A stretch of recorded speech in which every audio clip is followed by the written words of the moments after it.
வணக்கம்.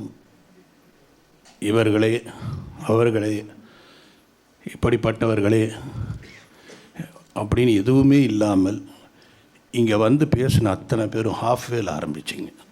அதுவே புதுமை, அதுவே பிரமாதம், ரொம்ப பிடிச்சது எனக்கு அதுவே. அதாவது ஐ திங்க் இந்த படம் வந்து பாலாஜி என்கிட்ட கதையை எதுவும் சொன்னதில்லை. பட் இருந்தால் கூட ஒரு சைக்கலாஜிக்கல் ஃபிலிமாக இருக்கும். ஏன்னா எல்லாருமே சைக்காலஜி பற்றி பேசுகிறீங்க, அவ்வளோ பேரும். அந்த பாதிப்பு உங்கள்கிட்ட எல்லாருக்கிட்ட இருக்குதுன்னு நினைக்கிறேன். அந்த படத்துடைய அந்த கதையோட அந்த இது வந்து அத்தனை பேருக்கும் அந்த பாதிப்பு இருக்குது. ஸோ எல்லாருமே வந்து ஒரு ரொம்ப அழகாக வாழ்க்கையோட சின்ன வயசுலேயே வாழ்க்கையில் பலதை பார்த்த மாதிரி ஒரு படத்தில் நீங்கள் பட்ட கஷ்டத்தை அத்தனையுமே வந்து ஒரு அனுபவமாக நீங்கள் பேசும் பொழுது எங்களுடைய வளர்ச்சியில் நடந்த அத்தனை விஷயங்களும் எங்களுக்கு ஞாபகம் வந்தது. ஏன்னா என்னை பாலாஜி இங்கே கூப்பிட்டு டைரக்டராக தான் பேசணும், நீ மாமாவை பேசக்கூடாதுன்னு சொன்னதால் நான் இந்த விஷயத்தை சொல்கிறேன். இன்னொரு விஷயம் என்னன்னா, எனக்கு ரொம்ப பிடிச்சது எல்லா பெண்களும், அதாவது கதாநாயகி ஆகட்டும், அந்த இன்னொரு கதாநாயகட்டும், எல்லாருமே தமிழில் பேசினாங்க. அது ரொம்ப பெரிய விஷயம். ஏன்னா நம்ம அது கேட்க மாட்டோம் யூஸ்வலாக. எல்லோரும் தமிழில் பேசினாங்க. அதனால் அதை நான் பாராட்டுறேன். அப்புறம் இருக்கிற எல்லா டெக்னீஷியன்ஸையும் உண்மையிலேயே நான் வந்து ரொம்ப வியப்போடு தான் பார்த்துட்ருக்கேன். அதுலேயும் ஸ்பெஷலி மியூசிக் டைரக்டர் ஷியாம் அவர்களை. ஏன்னா ஹி வாஸ் டாக்கிங் அபவுட் ரொம்ப அற்புதமான விஷயத்த சொன்னார். ஒரு படத்தால் ஒரு பாட்டு வந்து ஒரு படத்தை டிஸ்டர்ப் பண்ணிச்சுன்னா அந்த பாட்டை வந்து எடுக்கிறதுல தப்பு இல்லை அப்படின்னு சொன்னார். உதய சார் சொன்ன மாதிரி அதுவும் ஒரு வகையில் நீங்கள் முயற்சி பண்ணியிருக்கலாம். பட் இருந்தாலும் உங்களுடைய டிசிஷனுக்கு அந்த படம் வந்து டெஃபினட்டாக நல்லா இருக்குன்னும் போது I think first time I'm hearing this from a music director. Great, ரொம்ப நல்லாயிருக்கு அவங்களுடைய. அதாவது எல்லாமே நீங்கள் வந்து ஒரு மியூசிக் டைரக்டரை மட்டும் பேசலை, அத்தனை டெக்னீஷியனும் உங்களுக்குள்ளே இருக்காமல் போல இருக்குது. ஒரு ரைட்டர் பற்றி பேசுகிறீங்க, டைரக்டரை பற்றி பேசுகிறீங்க, ஃபோட்டோகிராஃபியை பற்றி பேசுகிறீங்க, ப்ரொடியூசரை பற்றி பேசுகிறீங்க, டிஸ்ட்ரிபியூட்டரை பற்றி பேசுகிறீங்க, எல்லாரையும் பற்றி பேசுகிறீங்க. ஸோ ஐ திங்க் ஏன்னா பிகாஸ் அது உங்களுக்கு இன்னொரு வகையில் நான் நினைக்கிறேன் பல லாங்குவேஜ் பண்ணுறதால அந்த அனுபவம் உங்களுக்கு வந்திருக்குன்னு நினைக்கிறேன். மலையாளம், கன்னடம், தெலுங்கு அதெல்லாம் பண்ணுறதால I think you have gone to it. ரொம்ப அழகான வார்த்தை என்னென்னா, யார் ஹீரோ அப்படின்னு கேட்குறத விட என்ன கதை, யார் ரைட்டர் அப்படின்ற ஒரு விஷயத்த சொல்லும்போது எனக்கெல்லாம் ரொம்ப எழுந்து நின்று கை தட்டணும்னு தோணுச்சு. ஏன்னா அப்படி ஒரு இண்டஸ்ட்ரி தான் நம்ம பார்த்துட்ருக்கோம்.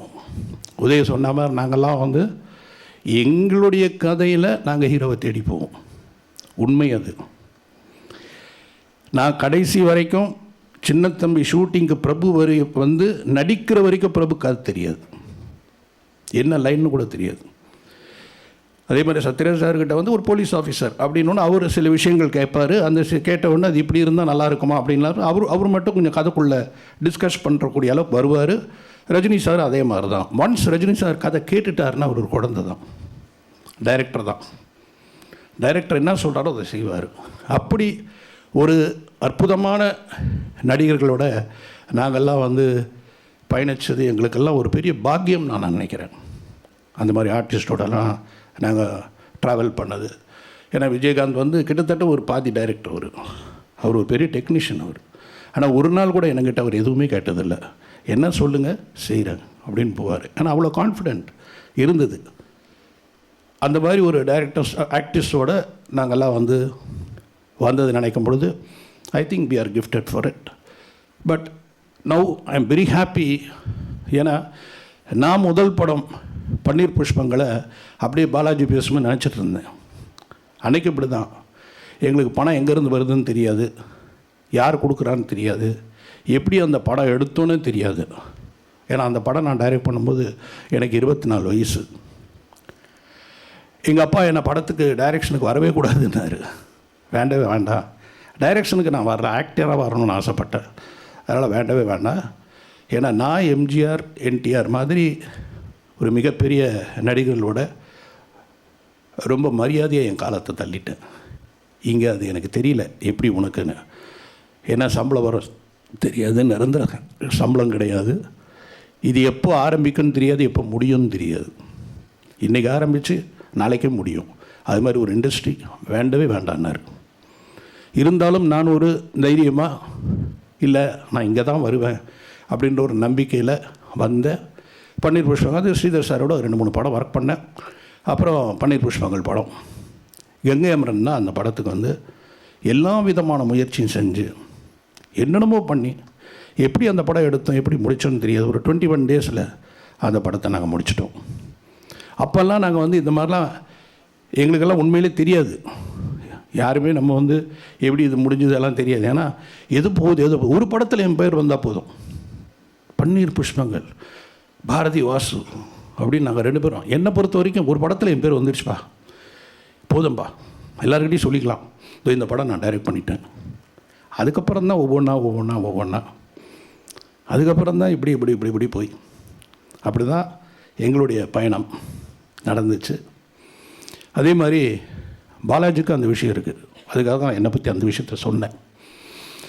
ஏன்னா அவங்க அப்பா மாதவன் உன்னி வந்து என்கிட்ட என்ன சொன்னார்னா, ஒரு வாட்டி ஃபோன் பண்ணார். அப்போ நான் ஒரு ஷூட்டிங்கில் இருக்கேன் நைட்டு.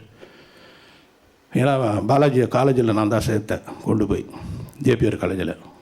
அவன் நல்ல டைரக்டர் அப்படின்னு அப்புறம் சொல்கிறேன். But very good student, extraordinary student, ரொம்ப நல்லா படிப்பான். நான் என்னென்னமோ கற்பனை பண்ணேன், அவன் அப்படி ஆகிடுவான் இப்படி ஆகிடுவான். அவங்க அப்பா எனக்கு ஃபோன் பண்ணி சொன்னார், இந்த மாதிரி அவன் டைரெக்ஷனுக்கு வரான் வாசு, எனக்கு என்ன சொல்கிறது தெரியல, கொஞ்சம் அட்வைஸ் பண்ணு. அப்போ அவனை கூப்பிட்டு கேட்டேன், என்ன பாலாஜி, என்ன நீ ஏன் இப்படி சொல்கிற? இல்லை மாமா, கவலைப்படாதீங்க, முயற்சி பண்ணுறேன், அப்படி ஏதாவது தப்பாச்சுன்னா நான் வேறு வேலைக்கு போயிடுவேன். இப்போ சொல்கிறேன், நீ வேறு வேலைக்கு போக மாட்ட, இங்கே தான் இருப்ப. ஏன்னா நான் இந்த படம் பார்க்கல, என் மகன் பார்த்துட்டான். ஒரு நாள் வந்து சொன்னான், நான் பாலாஜி படம் பார்த்தேன், அழுதுட்டேன், அவனை கட்டி பிடிச்சிட்டேன் அப்படின்னா. ஏன்னா அவன் அங்கே மறந்துட்டான், இவன் யார் என்றதெல்லாம் மறந்துட்டான். எனக்கு தெரியாது, அவன் பார்த்ததோ இவன் கூப்பிட்டதோ எனக்கு தெரியாது. அவன் பார்த்து என்கிட்ட சொன்னான். அப்போ நினைக்கும் போது நான் பெருமைப்பட்டேன். ஓகே, ஏன்னா எங்களுக்கெல்லாம் என்னென்னா, எங்கள் ஃபேமிலி ரொம்ப பெருசுங்க, ரொம்ப பெருசு, பல பேர். எங்கள் வீட்டில் ஒரு விழா நடந்துச்சுன்னா 100 பேர் இருப்பாங்க. அந்த 100 பேரில் 5 பேர் தான் கெஸ்ட்டு, மீதி 95 பேர் எங்கள் ஆளுங்க தான். அவ்வளோ பெரிய குடும்பம் எங்கள் குடும்பம். அந்த மாதிரி ஒரு குடும்பத்தில் ஒரு கூட்டத்துக்குள்ளே எங்கேயோ ஒரு நிமிஷத்தில் ஹலோ அப்படின்னு சொல்கிற பாலாஜியை தான் நான் பார்த்துருக்கேன். இப்போது அவனே முன்னாடி நின்று எல்லாரையும் வர வச்சு எல்லாரையும் பேசுகிற அளவுக்கு ஒரு இயக்குனராக வளர்ந்ததை நினைக்கும் பொழுது, ஒரு தப்பாக நினைக்காத மாமாவை நான் பெருமைப்படுறேன். ஏன்னா அது வந்து இன்னொரு விஷயம் என்னென்னா, இதில் வந்து எனக்கு ஒரு மனப்பான்மை இருந்தது இந்த படத்தில். எங்கேயுமே நம்ம தலையிடக்கூடாது, எங்கேயுமே நம்ம நிற்கக்கூடாது. அது எத்தனை பேருக்கு புரியுன்னு தெரியாது. எங்கேயுமே நம்ம போகக்கூடாது, எங்கேயுமே நிற்கக்கூடாது. பாலாஜி என் பேரே சொல்லக்கூடாது. அப்போ தான் அதுக்கு ஒரு தனி மரியாதை. இங்கே வேறு வழியில் இப்போ சொல்லி தான் ஆகணும். இதுவரை அவன் சொன்னதில்லை எங்கேயுமே, இந்த படத்தை பொறுத்த வரைக்கும் எங்கேயுமே சொன்னதில்லை. வாசு இந்த படத்தில் என்ன பண்ணார்? ஒன்றுமே பண்ணலை. அதுதான் வேணும், அதுதான் அவனுடைய வெற்றி. ஸோ அதுக்காகவே நான் வந்து என்ன பண்ணுவேன், தூரத்தில் இருந்தே கேட்பேன் என்ன நடந்துச்சு. எங்கள் அண்ணங்கிட்ட வந்து பேசிட்டு போனேன், நான் கேட்க மாட்டேன். ஏன்னா எனக்கு அதை ஃபாலோ பண்ணிகிட்டே இருப்பேன், என்ன பண்ணுறான் தெரியும் எனக்கு. ஆனால் இதானு அவன் கடைசியில் ஒரு நாள் தான் சொன்னான், எப்படி இதெல்லாம் எடுத்தாங்க, எப்படி எல்லாம் பண்ணோம், எப்படி இது நடந்துச்சு அப்படின்னு சொன்னான். சொல்லும்பொழுது நான் ரொம்ப ஆச்சரியப்பட்டேன். ஏன்னா ஒருவேளை இப்போ என்னை பொறுத்த வரைக்கும் என் தங்கச்சி அப்படி தான். அவள் எங்கேயுமே வாசுவோட தங்கச்சின்னு சொன்னதே கிடையாது, ஒரு இடத்துல கூட சொன்னது கிடையாது. ஒரு நாள் ஹாஸ்பிட்டலில் அவள் அட்மிட் ஆகிருந்தா, அந்த ஹாஸ்பிட்டலுக்கு நான் போகிறேன். அப்போ அவள் சொல்கிறா, இப்போ என்ன தப்பாக சொல்லாத, ஏன்னா நான் யாருக்கிட்டையுமே சொல்லலை உன்னை நான் என் அண்ணன்னு. ஆனால் நீ வந்து ஒரு மேக்சினில் நம்ம ஃபேமிலியை பற்றி எழுதிட்ட. அவள் நீ வாப்பன்னு தான் கூப்பிடுவா என்ன. நம்ம ஃபேமிலியை பற்றி எழுதிட்ட, அந்த ஃபேமிலியில் என்னை பற்றி சொல்லிட்ட. இனிமேல் யாராவது வந்து என்னை சான்ஸ் கேட்டாங்கன்னா நான் வீட்டுக்கு வந்து கேட்பேன், நீ கொடுத்து தான் ஆகணும். என் பேரை சொல்லாமலே இருந்தவ தான் என் தங்கச்சி. அது மாதிரி தான் அவளுடைய மகனும் என் பேரே சொல்லலை எதுலேயுமே. அதனால நீங்கள் பார்க்கும்போது பாருங்கன்னா நீங்களாம் யோசிச்சிருப்பீங்க, என்னடா குடும்பம்ன்றார மாமாவை காணுமேன்னு. அது என் தங்கச்சி, அவள் இப்போ இல்லை. அது நான் அதுக்கு மேலே நான் எதுவும் சொல்ல விரும்பலை. ஸோ அந்த மாதிரி ஒரு நிலை எங்கள் குடும்பத்தில் இருக்குது. ஸோ இங்கே வந்து நான் பார்க்கும் பொழுது ஒவ்வொன்றும் ரொம்ப ரசிச்சுக்கிட்டு இருந்தேன். உதயகுமார் சொன்ன மாதிரி ஒரு 2.5 மணி நேரம் இந்த ஃபங்க்ஷன் நடந்திருந்தாலும் போனதே தெரியல. அப்படின்றது காரணம் இங்கே இருக்கிறவங்க பேசினது தான். அதே மாதிரி ஜெகன் வந்து இங்கே மேலே ஏறும்போது நான் தெரிஞ்சிடுச்சு அவர் ரஜினி சாரோட ரசிகராக தான் இருப்பார்னு. கண்டிப்பாக சார் பார்த்தார் அவங்க இந்த ட்ரெஸ்ஸில். கண்டிப்பாக இதை காட்டினேன் நீங்கள் அவருக்கு. ஏன்னா ஃபஸ்ட்டு நான் வந்து அப்படி கிட்ட வரும்போது என்னடா ஒரு ஸ்கர்ட் போட்டு நிற்கிறாரோ அப்படின்னு ஒரு சின்ன டவுட் இருந்தது. அதுக்கப்புறம் மேலே ஏறும்போது அதில் ஒரு ஸ்டைல் இருந்தது, யார் டிசைன் பண்ணான்னு தெரியல. ஸோ அவருடைய அந்த getup is very nice, good. எங்கேயா இருந்தாலும் நம்ம தனியாக தெரியணும், பேச்சில் மட்டும் இல்லை லுக்லேயும் அப்படின்றது உங்களுக்கு இருக்குன்றத நான் இப்போ தெரிஞ்சுக்கிட்டேன். And is a very close. நம்ம என் கூட ஒர்க் பண்ணல, பட் இருந்தால் கூட அவர் பேசும்போது என்னமோ ரொம்ப பழக்கம் ஏற்பட்ட மாதிரி அவருடைய அந்த பேசுகிற தன்மை எல்லாமே ரொம்ப நல்லாயிருக்கும். அதுதான் முக்கியம். ஒருத்தரை நம்ம விரும்பணும், பேசணுன்னு விரும்பணும். அதனால் அவர் அப்படி எல்லாருமே உங்களுக்கு கிடைச்ச டீம் எல்லாருமே வந்து ரொம்ப அழகான டீம் பாலாஜி கிடைச்சது. இந்த படம் வந்து நிச்சயமாக நம்ம பார்க்கும்போது தெரிஞ்சுது எவ்வளோ அருமையாக ஒரு டீசரும் பார்த்தேன். நான் முன்னாடியே பார்த்துட்டு அமிச்சேன் நான், இம்ப்ரெசிவ் அப்படின்னு அமிச்சேன் நான். ஏன்னா நம்ம ரொம்ப சொல்லக்கூடாது, சொன்னால் நல்லா இருக்காது, அதை கடைசியில் பேசிக்கலாம் அப்படின்னு விட்டுட்டோம். ஆனால் I like the way Sibi spoke. Sibi, I am really telling, நான் யோசிக்காத ஒரு விஷயம் நான் இன்னைக்கு கற்றுக்கிட்டேன். 365 நாள் 360 நாளாக இல்லை, நம்ம வந்து ஒரு 100 நாள் வேலை செய்கிற மீதி 200 நாள் என்ன பண்ணுறோம், அந்த 200 தான் முக்கியம். அதுதான் முக்கியம். அந்த 200 days is very important. Don't be idle, think of you, your brain should work, you should be calm. அது ஒரு பெரிய ஒரு lesson, it's a fantastic lesson.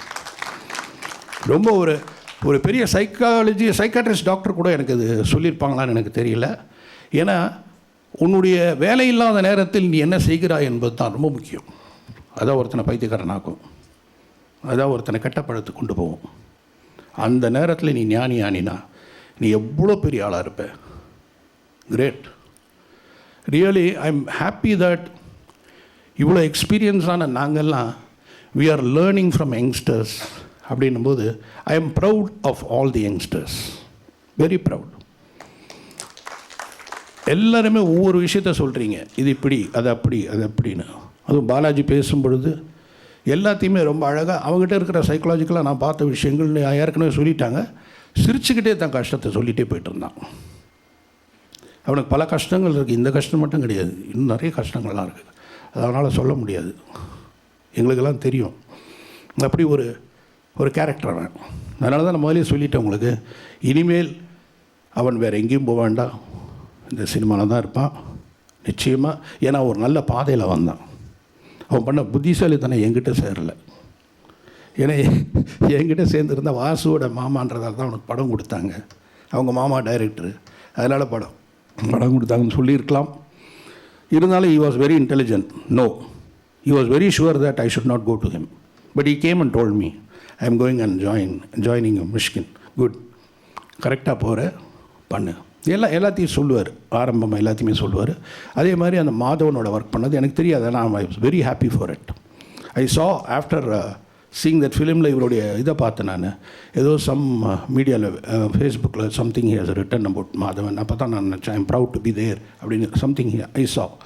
So I was very happy that is travelling in the good path and now he has come out with a film.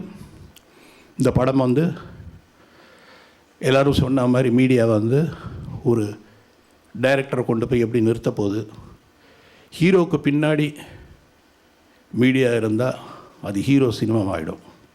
கண்டென்ட்டுக்கு பின்னாடி media இருந்தால் அது media will develop the content and media will give a big help for all the youngsters. அதில் media தான் decide பண்ணுது ஒருத்தரை நிறுத்துறதும் அவங்கள அனுப்புறதும். இன்றைக்கி நாங்களாம் அந்த மேடையில் நிற்கிறதுக்கு காரணம் எங்களுக்கு கிடைச்ச அற்புதமான பத்திரிகை நண்பர்கள். ஏன்னா எங்களை திட்டுவாங்க, எங்களை புகழ்வாங்க, எங்கள் தோளில் கை போட்டு எங்களை அட்வைஸ் பண்ணுவாங்க. அப்படிப்பட்ட ஒரு பத்திரிகை நண்பர்கள் நாங்கள் பார்த்து வளர்ந்தவங்க.